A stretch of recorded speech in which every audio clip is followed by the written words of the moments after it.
धर्मांतर बंदी विधेयक जे येत आहे त्याबद्दल महाराष्ट्र शासनाच्या प्रामुख्याने आपल्या महाराष्ट्र राज्याचे मुख्यमंत्री आदरणीय देवेंद्रजी फडणवीस साहेब आणि त्यांचं मंत्रिमंडळ यांचा मी अंतःकरणपूर्वक मनपूर्वक अभिनंदन करतो आहे.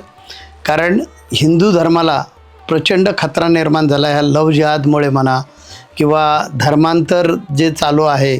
विदेशातून निधी येतो आणि या निधीचा उपयोग करून प्रलोभनं दाखवली जातात. हिंदू धर्मातलीच माणसं पास्टर म्हणून नेमले जातात. त्यांना महिन्याला एक काही ठोक रक्कम दिली जाते आणि नंतर त्याच्यावर कमिशन वेगळं असतं की तुम्ही किती लोकांना हिंदू धर्मातून कन्व्हर्जन करून ईसाई बनवताय, त्याच्यावर त्यांना पैसे असतात.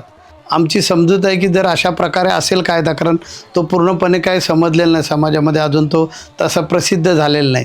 आदरणीय देवेंद्र फडणवीस साहेब यांनी या कायद्यामध्ये अशा प्रकारे अंतर्भूत केलं पाहिजे की हे बाहेरून फंड येतात आणि या फंडाचा उपयोग करून धर्मांतर केलं जातं, प्रलोभनं दाखवून धर्मांतर केलं जातं आहे, अज्ञानाचा फायदा घेऊन धर्मांतर केलं जातं आहे. कोणत्याही प्रकारे जरी धर्मांतर झालं तरी कायद्यानं गुन्हा ठरवला पाहिजे आणि त्याच्यामध्ये मोठ्या प्रमाणामध्ये त्याच्यात शिक्षा झाली तर ह्या प्रकाराला कुठेतरी आळा बसेल असं मला वाटतं.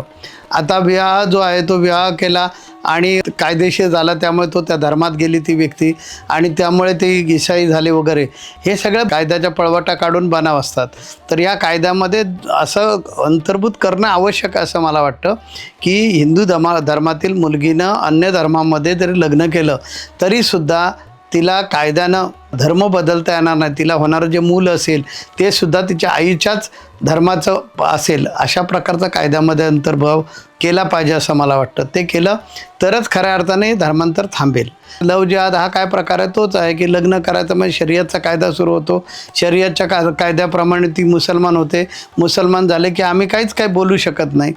आणि हे सगळं फसवं प्रेम असतं, फसवा सगळा विवाह वगैरे जो प्रकार आहे सगळं फसवेगिरी आहे की जेणेकरून हिंदू धर्मातील मुलींचं कन्व्हर्जन करून त्यांना इस्लाम बनवणं.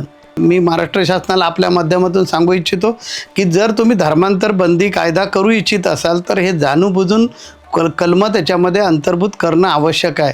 बाहेरून फंड्स येतात, त्या फंड्सच्या माध्यमातून धर्मांतर चालतं, तर अशा प्रकारे सापडलं तर त्याला मोठ्यात मोठी शिक्षा झाली पाहिजे.